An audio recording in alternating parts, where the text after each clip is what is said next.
Olá pessoal, vamos para mais uma aula de Geografia e hoje nós vamos iniciar um conteúdo daqueles que eu mais gosto dentro da Geografia, que é o conteúdo de Geologia.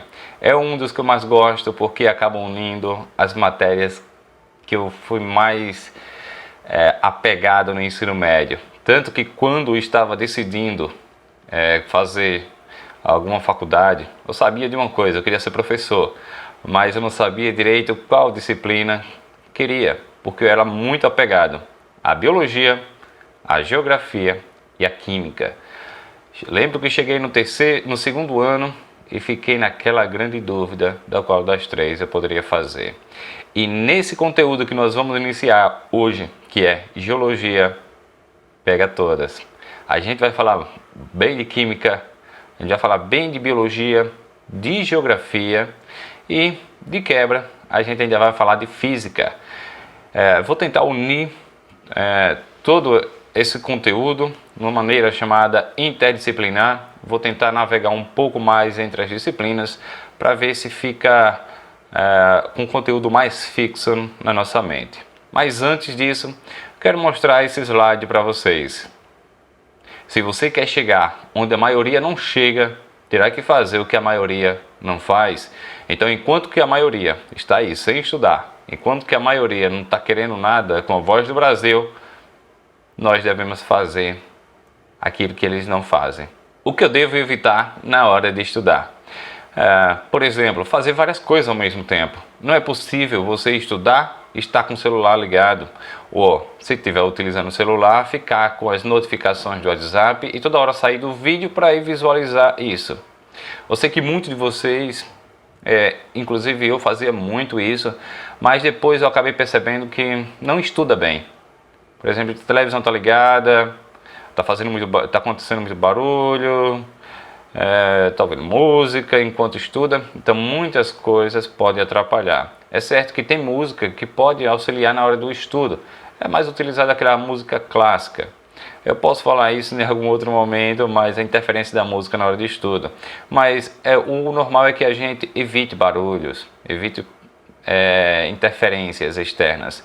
Tanto que certa vez eu vi uma pesquisa que se você estiver estudando e tiver uma notificação lá, com o celular do lado, aconteceu uma notificação, você foi olhar a mensagem, para você voltar a ter a mesma concentração de antes, demora em torno de 2 minutos. Então nós vamos perder muito tempo se ficar estudando com outras coisas. O preferível, você cria uma caixinha e coloque tipo o celular, coloque as suas distrações dentro dela e coloque o celular ou as coisas mais afastadas enquanto você estiver estudando.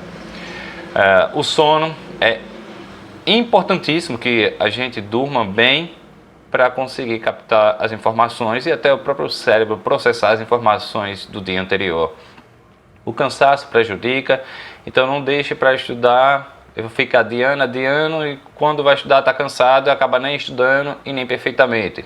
Tente fazer no melhor horário do dia, aquilo que é mais disponível e que menos cansado você esteja.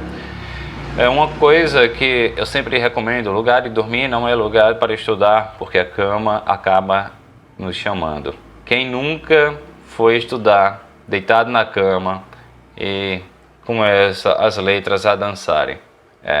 Porque o nosso cérebro está acostumado com aquele local que é para dormir e não para estudar. É melhor que vá estudar em outro lugar.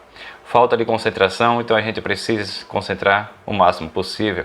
Deixar para estudar no dia seguinte a aula que assistiu hoje, pois isso leva ao esquecimento. Se a gente assistir uma aula hoje e não repete, ou seja, não estuda, não lê, não faz atividade hoje, nosso cérebro vai começar a apagar essa informação porque ele acha que é desnecessário. Imagine, se nosso cérebro fosse conversar com a gente, ele poderia dizer assim: olha, fulano ali está vendo essa informação pela primeira vez, eu vou deixar aqui. Quando você vê a mesma informação no mesmo dia pela segunda vez, o seu cérebro já fica esperto. Olhe, ele está vendo isso pela segunda vez, parece que é importante. E quanto mais você repetir em atividades, em questões, falando aquilo que o professor explicou, vai ficar bem mais fácil e acaba captando, e o seu cérebro percebendo que aquilo é muito mais importante e acaba gravando ou memorizando.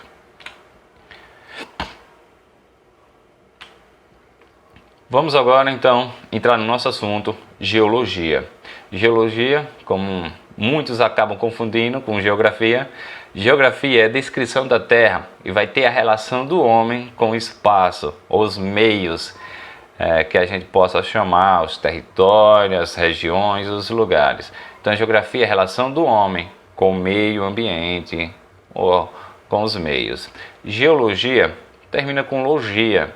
Logia que é da lógica, do estudo das palavras. E geo significa terra, igual geografia. Geografia, grafia, descrição, geo, terra, descrição da terra. Logia, estudo da terra. E eles vão ficar mais preocupados com a terra. É certo que vai ter partes dentro da geologia que nós vamos colocar nosso dedinho da geografia e falar um pouquinho da interferência humana. Mas normalmente a geologia é mais falando sobre a estrutura da terra, a formação da terra, a formação de rochas e tudo mais. Para a gente compreender de forma bem mais ampla, eu coloquei esse slide aqui para a gente comentar um pouquinho sobre ele. É preferível que vocês saibam o que cada um está comentando aqui. E tanto é que a gente vai estudar muito nessa parte da chamada geografia física, que é a geografia que estuda o espaço meio natural. No centro, na inter-relação aqui que existe entre todas as outras esferas, nós temos a biosfera. Mas antes de chegar a ela, nós vamos falar das outras. Olhe, por exemplo, a atmosfera. Essa camada de ar que envolve a Terra.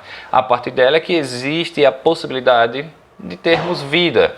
Sem atmosfera, provavelmente a gente não teria vida e nem dessa forma complexa como a gente tem hoje. Atmosfera, camada de ar. Então a gente precisa dela. De onde a gente extrai o oxigênio, de onde a planta absorve o CO2.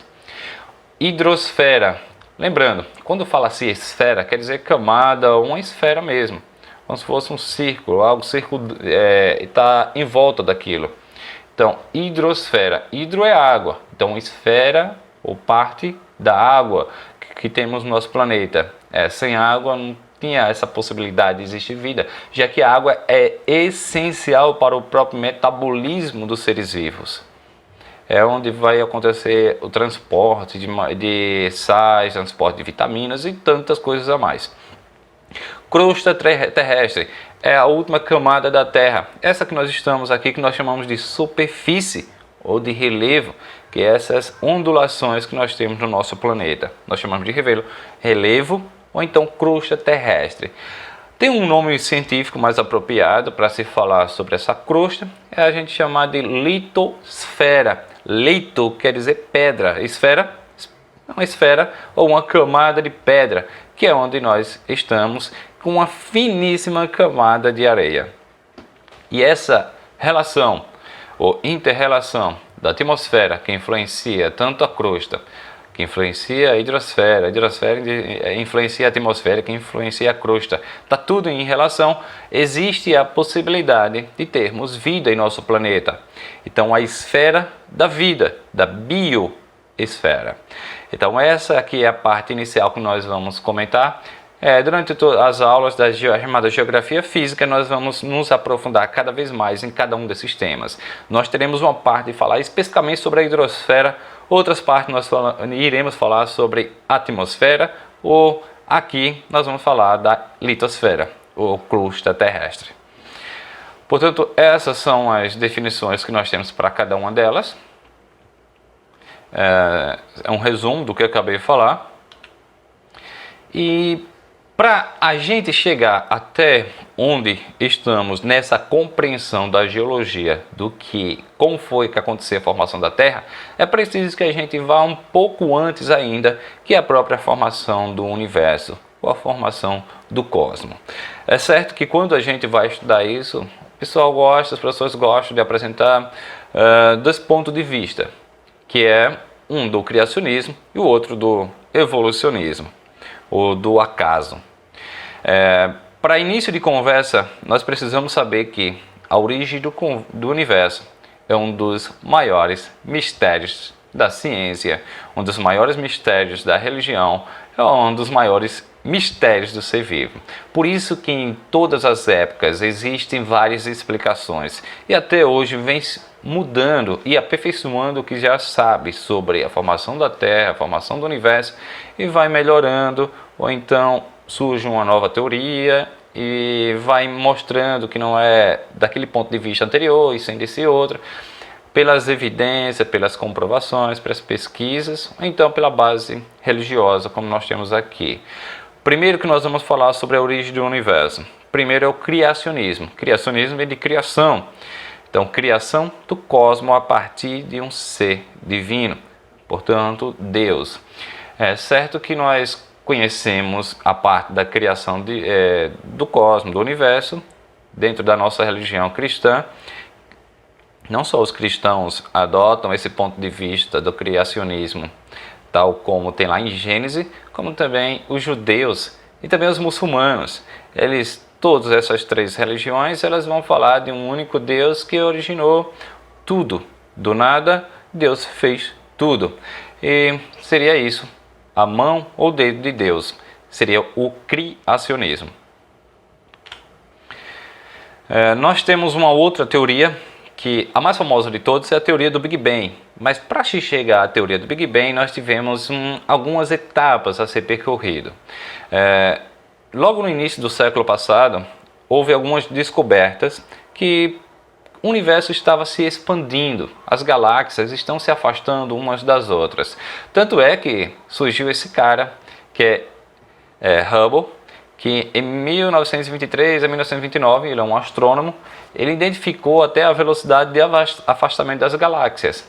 Explicou a partir daquele famoso efeito Hubble, que nós temos lá na física. O efeito Hubble é aquele que, pela frequência das ondas emitidas por determinados corpos, ou no caso de uma galáxia, pela emissão de luz, que se estivesse afastando do ponto, como nós vamos ter aqui, imagine que nós estamos aqui e esse carrinho está se aproximando da gente. Ele faz com que se comprima essas ondas, então aumenta a frequência. Mas se nós estivermos aqui, por exemplo, nessa parte, e o carro passa pela gente, a frequência de onda vai diminuir, as ondas serão mais espaçadas. Essa diferença de ondas, aumentando a frequência ou diminuindo a frequência, faz com que as luzes apresentem-se para nós de uma coloração diferente. Se a luz está se aproximando da gente, essa luz vai comprimir as ondas e essas ondas vai ganhar uma coloração mais voltada para o azul. Se ela está se afastando da gente, aumenta o distanciamento entre uma crista e a outra das frequências, ou seja, diminui a frequência, e essa diminuição da frequência faz com que a coloração se aproxime do vermelho. Então, a partir disso, pelo efeito Hubble, esse cara, Hubble, ele conseguiu fazer o cálculo de afastamento das galáxias. Então chegou ao mapeamento de que as galáxias estavam se afastando em tal velocidade. A partir daí é que se começa a criar outros conceitos que nós vamos ver que culminou com a origem do Big Bang. Hubble foi tão importante para a astronomia que o principal telescópio hoje que nós temos, que foi lançado em 1990, que é o telescópio Hubble, que é um telescópio que fica depois da atmosfera daqui da Terra. Porque depois da atmosfera? Porque a atmosfera pode ter muita interferência na visibilidade. Então, tirando a atmosfera, fica mais fácil você observar. Esse telescópio é o que vem comprovando muitas das coisas que o próprio Hubble começou a ver em outros períodos. O Big Bang, a gente diz que é a expansão a partir de um ponto primordial. Então toda a matéria estava condensada em um único ponto do universo. Nós não sabemos exatamente onde foi. Apesar que se fala também a idade aproximada, que seria de 3,3 a 3,9 bilhões de anos atrás.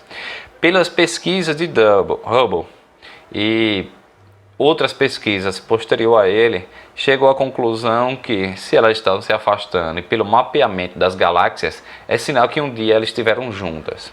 E para essa matéria que está condensada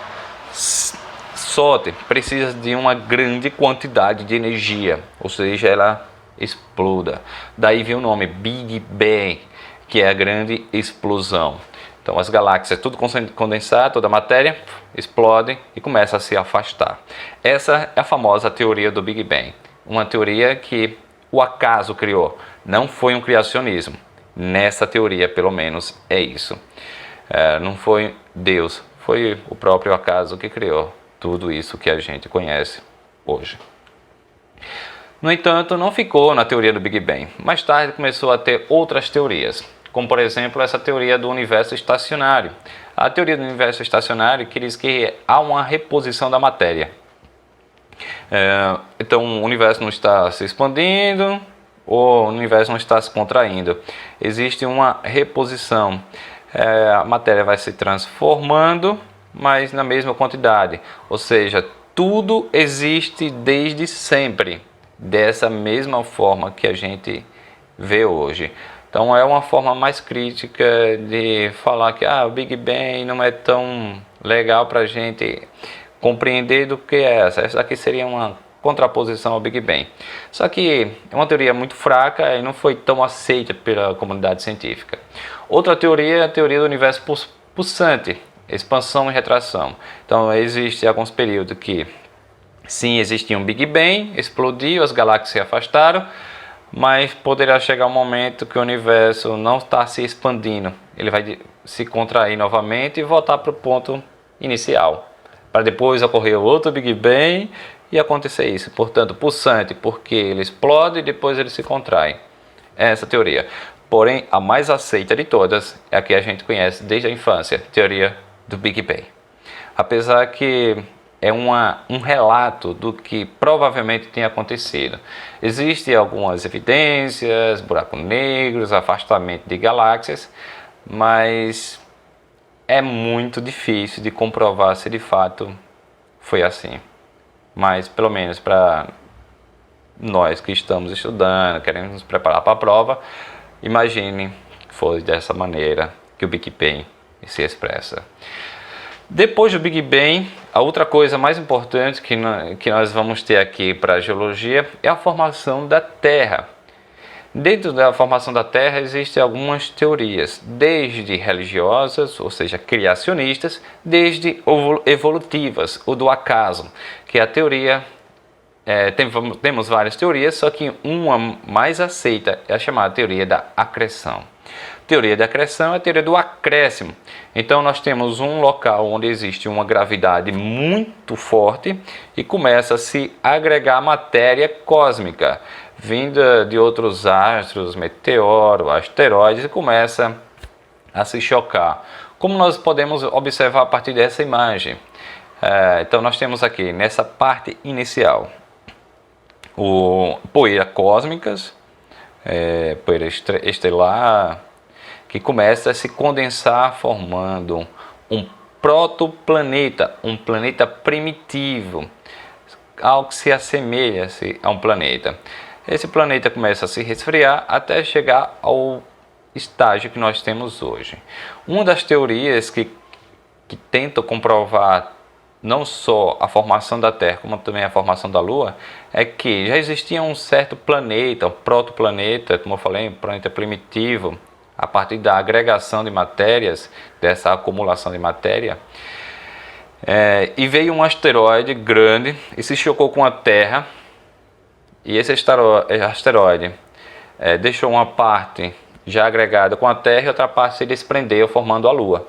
Portanto, a Lua vai ficar em órbita. Ela se chocou, uma parte ficou fixa com a Terra e outra parte ficou em órbita da Terra. Ela não saiu. Então ela ficou presa à gravidade terrestre. Como tudo começou? Então nós temos aí, planeta Terra, começou a agregação de matéria, só que nesse início existe uma radiação muito forte. Por conta dessa radiação, alta pressão, o planeta Terra é muito quente. E essa alta temperatura fez com que o planeta se tornasse uma grande bola de fogo. Como a gente observa em muitas imagens e até em livros didáticos, mostrando como foi a origem do planeta Terra. É um período como se fosse um famoso inferno de Dante. Então só erupções vulcânicas, como nessa primeira parte aqui. Isso dá a entender que a Terra, o que mais existiam eram vulcões. Só que depois de um período, essa radiação que existia na Terra primitiva começou a diminuir.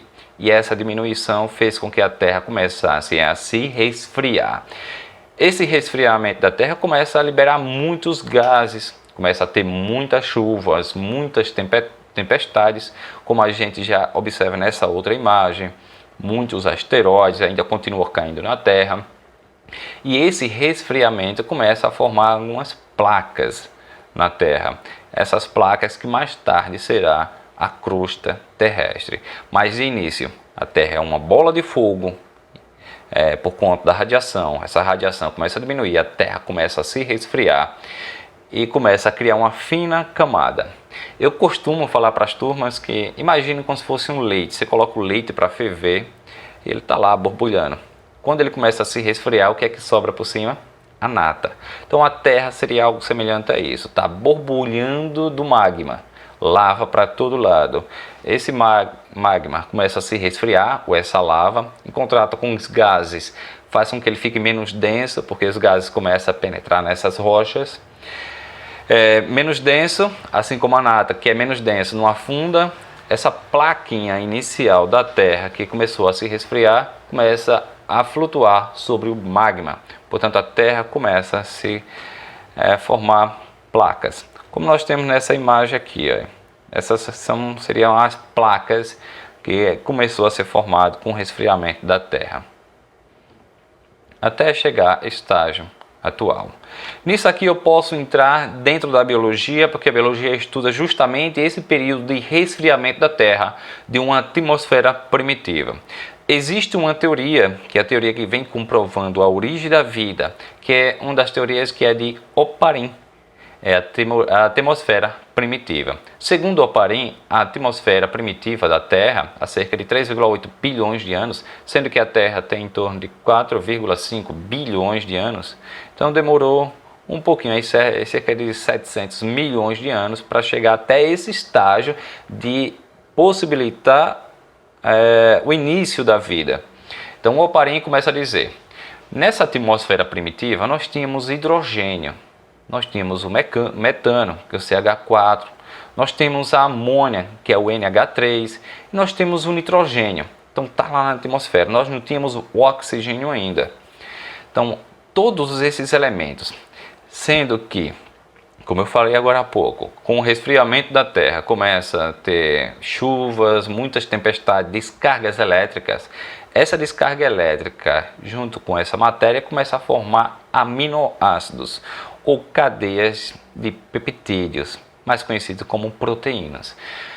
Então, toda essa fusão que ocorre aqui começa a formar proteínas. Essas proteínas vão se aglomerando e mais tarde vão se formando as células mais primitivas, uma cadeia de RNA. Esses daí vão se tornando mais, vai se aperfeiçoando cada vez mais, deixando de ser aquela bactéria ou aquele bolota de proteína e passa a ser algo que a gente conhece mais hoje, como os eucariontes. Então vai deixando de ser procariontes, que são aquelas células simples, onde o RNA está solto no citoplasma da célula, e passa a ser um eucarionte. Agora esse DNA está dentro de uma carioteca, dentro de um núcleo lá da célula. Ele começa a se organizar bem mais e vai se aperfeiçoando. Esse é o início da vida, segundo Oparin, a partir desse resfriamento da Terra e essa atmosfera primitiva com metano, hidrogênio, amônia e nitrogênio. Essa foi a ideia de Oparin, só que mais tarde teve outro biólogo que conseguiu comprovar que existe sim essa possibilidade de a atmosfera primitiva começar a criar proteínas. Foi Miller e Urey. Miller e Urey criou em laboratório algo parecido com isso aqui. Nós tínhamos lá um monte de alguns aparelhozinhos que eles utilizaram e colocaram dentro um gás contendo água, metano, o nitrogênio, que é amônia, e H2O, a água, junto com a descarga elétrica. Depois de um período começaram a observar sim que estava formando aminoácidos, que é a parte mais básica para a formação de proteína. Então, Miller e Urey conseguiram comprovar em laboratório que existe sim essa possibilidade de uma atmosfera primitiva conseguir construir ou formar proteínas. Agora, de proteínas para células mais complexas, aí é outra história. Deixa para o professor de biologia entrar. Eu só entrei aqui porque entra nessa parte da atmosfera primitiva e a gente começa a falar da origem da vida. Agora pode surgir uma pergunta. Professor, você falou que a Terra tem em torno de 4,5 bilhões de anos, ou que o universo tem 13,3 bilhões de anos. A Terra 4,5. Como é que se sabe que tem essa idade? A idade da Terra, ou a idade dos fósseis, tanto que eu acredito que todos vocês já ouviram falar que para saber a idade de determinado fóssil, existe uma datação a partir de carbono 14. Então, para saber a idade aproximada do fóssil. Mas para a Terra, se utiliza outro átomo, outro elemento, que é o urânio. Mas vamos ver como é que acontece isso.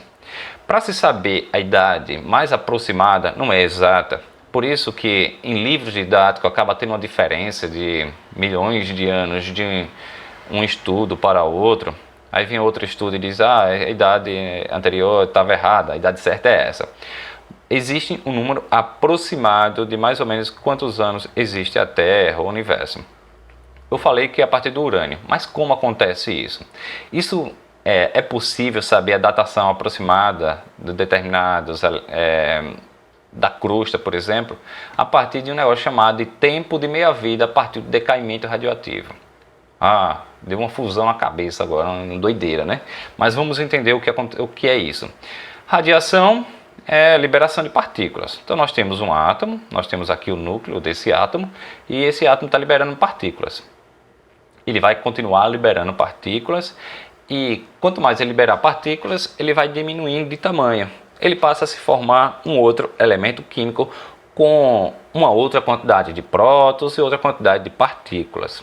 Ok, né? Então nós temos um átomo, ele libera partículas, diminui de tamanho e forma-se um outro elemento químico. Aí nós temos o outro. E o tempo da meia-vida? Decaimento radioativo, eu sei, é liberar partículas. O que é esse negócio de tempo de meia-vida?